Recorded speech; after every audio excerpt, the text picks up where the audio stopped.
ओम श्री गणेशाय नम नमस्कार बंधुगण आपण मानकु आम यूट्यूब चैनल को बहुत बहुत स्वागत। बंधुगण आज भिडियो रे आमे आपण मानकु कहिबा पई जाउछु आपणको पई विशेष भाबरे ए 48 घंटार समय अवधि विषय रे ए 48 घंटार समय आपणको पई किपरि साब्यस्त हेबो ता सहित केउ सब जिनिस रे आपणको फायदा हेबो केउ सब जिनिस रे आपणको सावधानता अवलंबन करबा को पड़िबो आपणकर लव लाइफ किपरि रहिबो क्यारियर किपरि रहिबो बिजनेस आउ व्यापार किपरि रहिबो ता सहित स्वास्थ्यर महत्वपूर्ण इनफॉरमेशन मध्ये आमे आपण माननको वीडियो रे देबु आउ ए वीडियो शेष रे आमे आपण माननको किछि उपाय विषय मध्ये कहिबु जहा द्वारा आपण ए दिन को आहुरी अधिक शुभ और मंगलदायक साब्यस्त करि परिबे। तो आगो को वीडियो आरंभ करबा पूर्वरु हमर आपणको रिक्वेस्ट कि जदि आपण हमर ए चैनल ले नुआ करि आछंती तो चैनल को सब्सक्राइब करंतु एवं सांगरे नोटिफिकेशन बेल को मध्य ऑन करंतु जहाद्वारा समय समय से नुआ नुआ वीडियो नोटिफिकेशन आपको मिल जिवो।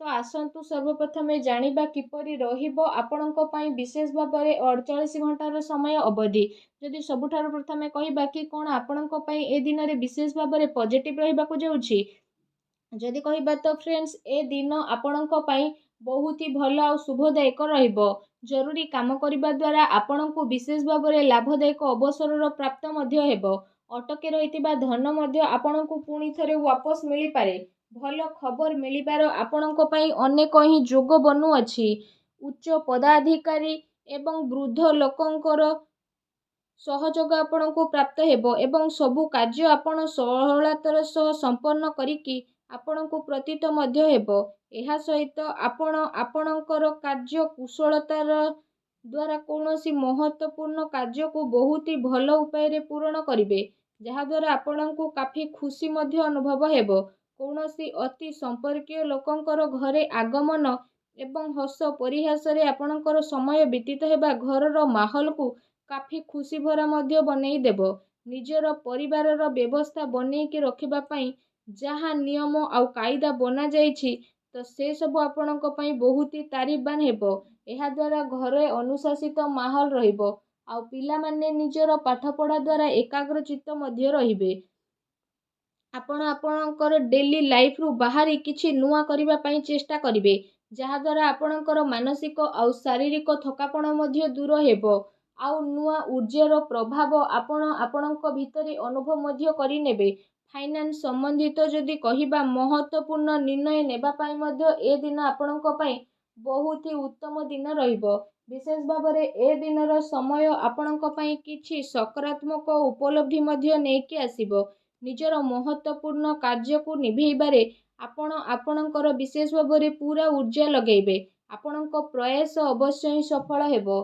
धर्म कर्म प्रति आपणक आस्था रहिबो दिल अपेक्षा आपण दिमाग रे मध्य निर्णय नेबे भावुकतारे आसिकी आपणकर निर्णय गलत मध्य होई पारे शेयर मार्केट आउ निवेश ए सबु संबंधित कार्य रे आपणक पई लाभदायक परिस्थिति एबे उत्पन्न मध्य हेबो जहा द्वारा आपणक मन बहुत ही प्रसन्न रहिबो। ता सहित आसंतु जानिबा आपणक पई कोन नेगेटिव रहिबो जदि कहिबा पारिवारिक स्थिति आपणकर चिंतापूर्ण मध्य होई पारे परिवार रे जणे आउ जनक सह ताळ मेळर अभाव मध्य हेबो अनावश्यक कथा को मध्य नहीं विवाद मध्य उत्पन्न हेबार विशेष भाव में संभावना देखा देउछि कौनसी प्रकार मन रे भ्रम उत्पन्न हेबा द्वारा जणे आउ जनक सह लड़ाई झगड़ा मध्य हेबो ता सहित पिलांकर कौनसी नकारात्मक गतिविधि कारणरू आपनको चिंता आउ क्रोध भली भावना मध्य विशेष भाव में उत्पन्न हेबो किंतु से सबु भूल को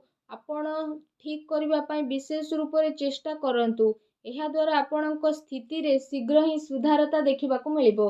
ता सहित आपण काहा उपरे विश्वास करिबा पूर्वरु सबु स्थिति उपरे भल भाव में विचार विमर्श करि नियंतु आपणकर भावुकता आउ उदारतार लोक माने फायदा मध्य उठेई पारंती फ्रेंड्स को सहित अधिक मेल मेलाप केवल आपणकर समय बर्बादी करदेव तेणु ध्यान रखंतु कौनसी निर्णय को नेबारे बहुत अधिक समय लगेबा हाथ में आसीथिबा उपलब्धि को दूर मध्य करि पारे निजर बाणी आउ जिद्दी स्वभाव को आपण नियंत्रित रखंतु मामु घर पक्षों द्वारा कौनसी प्रकार भूल बुझामणा मध्य आपणकर होई पारे आपणकर प्रतिद्वंदी आपणक विषय रे କିଛି ଭୁଲ ଆଖୁଆ ମଧ୍ୟ ଫେଲେଇ ପାରନ୍ତି, ଯେଉଁ କାରଣ ପାଇଁ ପଡ଼ୋଶୀ ଫ୍ରେଣ୍ଡସ୍ଙ୍କ ସହିତ ଆପଣଙ୍କର ସମ୍ବନ୍ଧ ମଧ୍ୟ ଖରାପ ହେବ।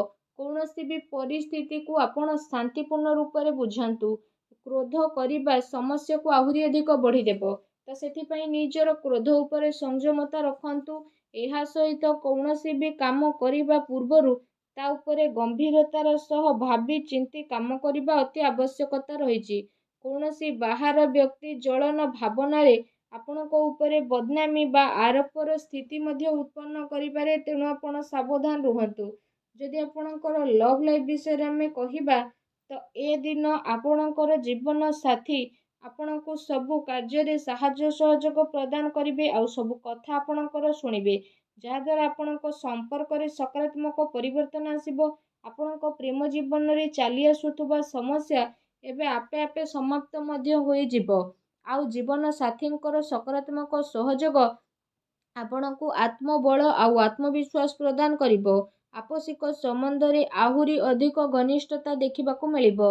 ପିଲାଙ୍କର କିଲକାରୀ ସମ୍ବନ୍ଧିତ ସୂଚନା ମିଳିବା କାରଣରୁ ପ୍ରସନ୍ନତାପୂର୍ବକ ଘରେ ବାତାବରଣ ରହିବ ଏବଂ ପ୍ରେମ ସମ୍ବନ୍ଧରେ ଆହୁରି ଅଧିକ ଗମ୍ଭୀରତା ଦେଖିବାକୁ ମିଳିବ। ବୈବାହିକ ସମ୍ବନ୍ଧ ଠିକ୍ ରହିବ ଆଉ ପାରିବାରିକ ମାହୋଲ ଖୁସି ଭରା ରହିବ। କୌଣସି ପୁରୁଣା ମିତ୍ରଙ୍କ ଦ୍ୱାରା ମିଳିବା କାରଣରୁ ଯାତ୍ରା ସୁଖଦପୂର୍ଣ୍ଣ ରହିବ। ତା ସହିତ ଏ ଦିନ ଆପଣଙ୍କ ପ୍ରେମ ଜୀବନ ପାଇଁ ବହୁତ ହି ଭଲ ଦିନ ମଧ୍ୟ ରହିବ। ଏ ଦିନର ଆପଣଙ୍କୁ ଅବଶ୍ୟ ହିଁ ଲାଭ ଉଠାଇବାର ଅଛି। ଆସନ୍ତୁ ଜାଣିବା ଆପଣଙ୍କ ବ୍ୟବସାୟ ଆଉ କ୍ୟାରିୟର କିପରି ରହିବ। ଯଦି କହିବା କାର୍ଯ୍ୟ କ୍ଷେତ୍ରରେ ଆପଣଙ୍କର ଅତି ଆବଶ୍ୟକତା ରହିଛି, କାରଣ ଟିକେ ବି ଭୁଲ ବୁଝାମଣା କାରଣରୁ ମହତ୍ତ୍ୱପୂର୍ଣ୍ଣ ଅର୍ଡର ଆପଣଙ୍କ ହାତରୁ ବାହାରି ଯାଇପାରେ। ଚାକିରି ପେଶା ବ୍ୟକ୍ତି ବିଶେଷଙ୍କୁ ଧୈର୍ଯ୍ୟ ବନେଇକି ରଖିବାର ଆବଶ୍ୟକତା ରହିଛି, କାହିଁକି ନା ତାଙ୍କ ଉପରେ କାମର ଅଧିକ ବୋଝ ରହିବ ଏବଂ କାର୍ଯ୍ୟକ୍ଷେତ୍ରରେ କିଛି ନୀତିରେ ପରିବର୍ତ୍ତନ କରିବାର ଆପଣଙ୍କ ଆବଶ୍ୟକତା ରହିଛି। ସହଯୋଗୀ ଆଉ କର୍ମଚାରୀଙ୍କ ଗତିବିଧିକୁ ନଜରଅନ୍ଦାଜ ଆଦୌ ବି କରନ୍ତୁ ନାହିଁ। ଆପଣଙ୍କ ପିଠି ପଛରେ ଆପଣଙ୍କୁ କେହି ନୋକସାନ ପହଞ୍ଚାଇବା ପାଇଁ ଚେଷ୍ଟା କରିପାରେ। ସାଝେଦାରୀ ବ୍ୟବସାୟରେ ମାର୍ଗଦର୍ଶିତା ରଖିବା ଆପଣଙ୍କ ପାଇଁ ଅତି ଆବଶ୍ୟକତା ରହିଛି। କୌଣସି ପ୍ରକାରର ଅନୈତିକ କାର୍ଯ୍ୟକୁ କରିବାଠାରୁ ଦୂରେଇ ରୁହନ୍ତୁ, କାରଣ ଏହାର ଖରାପ ପ୍ରଭାବ ଆପଣଙ୍କର ମାନ ସମ୍ମାନ ଉପରେ ପଡ଼ିପାରେ।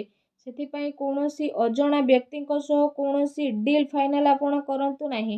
ଏହା ଆପଣଙ୍କ ପାଇଁ ବହୁତ ହି ଭଲ ରହିବ। ଏହା ସହିତ କାର୍ଯ୍ୟକ୍ଷେତ୍ରରେ ଚାଲି ଆସୁଥିବା କୌଣସି ପ୍ରକାରର ପ୍ରୋବ୍ଲେମକୁ ଆପଣ ଶାନ୍ତିପୂର୍ଣ୍ଣ ରୂପରେ ସୁଲଝେଇବାର ଅତି ଆବଶ୍ୟକତା ରହିଛି, କାରଣ ଏହା ଦ୍ୱାରା ଆପଣଙ୍କ ଆବଶରେ ଆସି ପରିସ୍ଥିତି ମଧ୍ୟ ବିଗିଡ଼ିପାରେ। ଅଧିକାରୀଙ୍କ ଦ୍ୱାରା ବାତଚିତ କରିବା ସମୟରେ ମାନସିକ ସ୍ଥିତି ଆପଣଙ୍କର ସାମାନ୍ୟ ବନେଇକି ରଖନ୍ତୁ।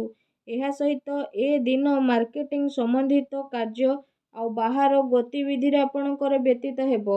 ଚାକିରି ପେଶା ବ୍ୟକ୍ତିଙ୍କୁ ନିଜର ଟାର୍ଗେଟ ପୂରା ହେବା ଦ୍ୱାରା ପ୍ରମୋସନ ମଧ୍ୟ ମିଳିପାରେ, ଯାହାଦ୍ୱାରା ତାଙ୍କ ମନ ବହୁତ ହି ପ୍ରସନ୍ନ ରହିବ। ଆସନ୍ତୁ ଜାଣିବା ଆପଣଙ୍କର ସ୍ୱାସ୍ଥ୍ୟ କିପରି ରହିବ। ଯଦି ବିଶେଷ ଭାବରେ କହିବା, ଆପଣଙ୍କୁ ଏସିଡିଟି, ଗ୍ୟାସ୍ ଭଳି ସମସ୍ୟା ମଧ୍ୟ ଉତ୍ପନ୍ନ ହୋଇପାରେ। ଏମିତିରେ ନିଜର ଖାଦ୍ୟପେୟ ଉପରେ ଆପଣ ସଂଯମତା ବନେଇକି ବିଶେଷ ଭାବରେ ରଖନ୍ତୁ। ଏହା ସହିତ ନିଜ ସ୍ୱାସ୍ଥ୍ୟକୁ ଆହୁରି ଅଧିକ ଭଲ ରଖିବା ପାଇଁ ଆପଣ ପ୍ରତ୍ୟେକ ଦିନ ଯୋଗ କରନ୍ତୁ, ବ୍ୟାୟାମ କରନ୍ତୁ, ସୂର୍ଯ୍ୟଙ୍କୁ ଜଳ ଅର୍ପଣ କରନ୍ତୁ। ଦେଖିବେ ସମୟ ଆପଣଙ୍କ ପାଇଁ ବହୁତ ହି ଶୁଭ ଆଉ ମଙ୍ଗଳଦାୟକ ସାବ୍ୟସ୍ତ ହେବ। ଭିଡ଼ିଓ କେମିତି ଲାଗିଲା କମେଣ୍ଟ କରିକି ଜଣାଇବେ। ଚ୍ୟାନେଲରେ ନୂଆ ଆସିଲେ ଚ୍ୟାନେଲକୁ ସବସ୍କ୍ରାଇବ କରିବେ। ଧନ୍ୟବାଦ।